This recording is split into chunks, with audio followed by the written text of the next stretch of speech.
Magandang gabi po sa inyong lahat. Ruru, sabi mo kanina, deja vu. Maraming salamat po sa lahat ng bumubuo ng Eddie at ng Speed. Sabi ko nga, siguro kung di ako naging artista, isa akong teacher. Kasi pangarap ko maging teacher.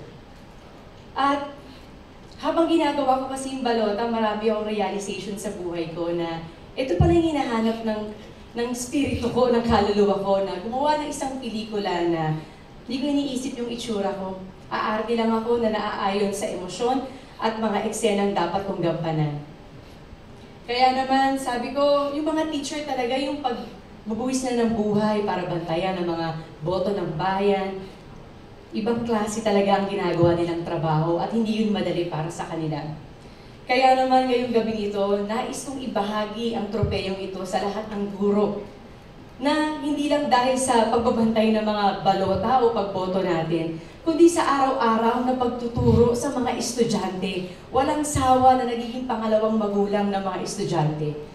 And of course, gusto ko din ibahagi ang tropeyong ito sa lahat ng nakasama ko sa aking pelikula sa likod at harap ng camera. Especially Direk Kit, maraming salamat sa iyong pagtitiwala. Nasabi ko din, kaya ko bang gampanan si Teacher Emmy? Sabi niya, gawin mo na 100% na walang pag-aalinlangan. Direk, salamat sa buong tiwala mo sa akin para gampanan ito.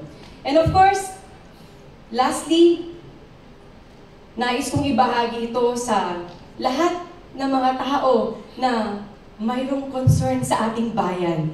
Kailangan nating lahat magsama-sama, magtulong-tulong. Alam natin kung ano ang sakit ng ating bayan at hindi natin ito dapat tinatanggap.